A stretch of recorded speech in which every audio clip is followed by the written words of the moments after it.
वेळ पडली तर आरक्षण हिसकावून आणायचं, पण आरक्षणात आणायचं.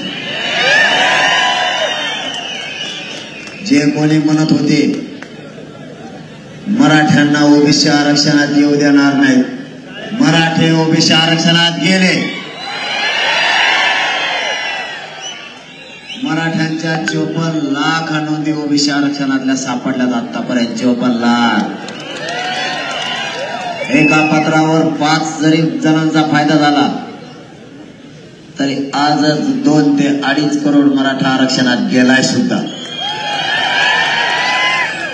आता राहिलाय सगळे सोयऱ्यांना सुद्धा देता आलं पाहिजे, नोंद नसली तरी त्याच प्रमाणपत्र. आपल्याला अगोदर पाहिजे प्रमाणपत्र, नंतर पाहिजे परिवाराला, त्यानंतर पाहिजे सगळे सोयऱ्यांना. सरकार पूर्ण सकारात्मक आहे.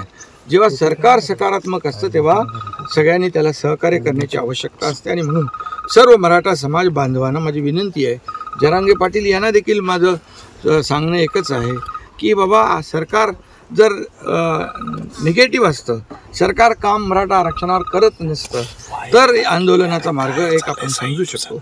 परंतु सरकार पूर्णपणे मराठा समाजाला आरक्षण देण्याच्या बाजूने आहे, भूमिकेतून आहे, तर सकारात्मक आहे. इतर कुठल्याही समाजावर अन्याय न करता हे आरक्षण देण्याचा निर्णय सरकारने घेतला आहे कायद्याच्या चौकटीत आणि टिकणार. त्यामुळे आंदोलन टाळलं पाहिजे. आंदोलन इतका साहेब अस्वस्थ आपण करताय, मग हे आंदोलन का थांबत नाही?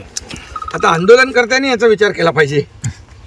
सरकार पूर्णपणे आतापर्यंत आपण पाहिलं की ज्या कुणबी नोंदी सापडत नव्हत्या त्या कुणबी नोंदी सापडू लागल्या. अगदी निजामकालीन उर्दू, फारसी, मोडी लिपीतले सर्व एक्सपर्ट आपण त्यांना जोडून दिले. निजामकालीन काही रेकॉर्ड जे आहे हैदराबादमध्ये आहे, तेलंगणामध्ये आहे, त्या सरकारचे आपलं बोलणं सुरू आहे. तिथेही काही कागदपत्र आहेत, त्याच्यातून देखील मोठ्या प्रमाणावर पुरावे मिळू शकतात. आणि म्हणून ते काम देखील आम्ही सुरू ठेवलेलं आहे.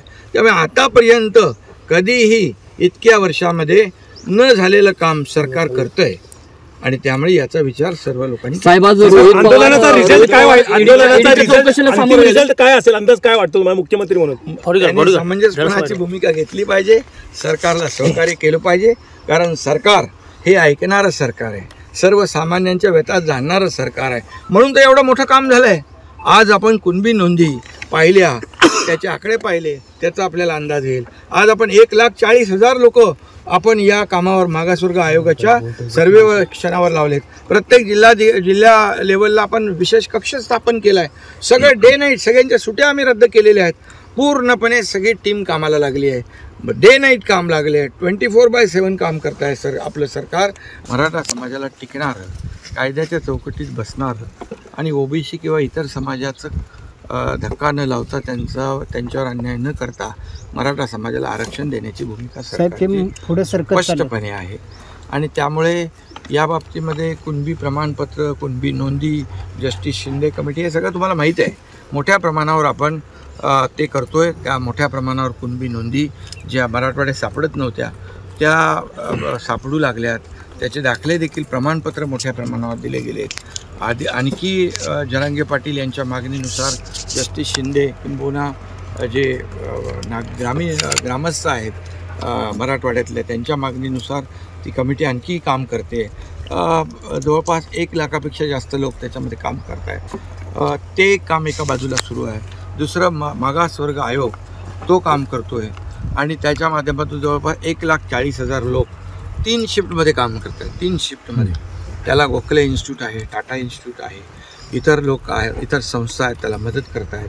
आणि मोठ्या प्रमाणावर मराठा समाज मागास कसा आहे हे सिद्ध करण्यासाठी त्याचे पुरावे जे आहे, सर्वेक्षण जे आहे, एम्पिरिकल डेटा जो आहे तो गोळा करण्याचं काम सुरू झालेलं आहे.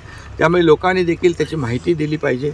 माहिती आपल्या अधिकाऱ्यांना सर्वेच्या माध्यमातून, सर्वेक्षणाच्या माध्यमातून उपलब्ध करून दिली पाहिजे, जेणेकरून आपल्याला जे मराठा समाज सुप्रीम कोर्टामध्ये जी ऑब्झर्वेशन नोंदवली होती हा कायदा रद्द करताना, कारण हा मराठा समाजाला आरक्षण देण्याचा कायदा आपण निर्णय घेतला देवेंद्रजी मुख्यमंत्री असताना.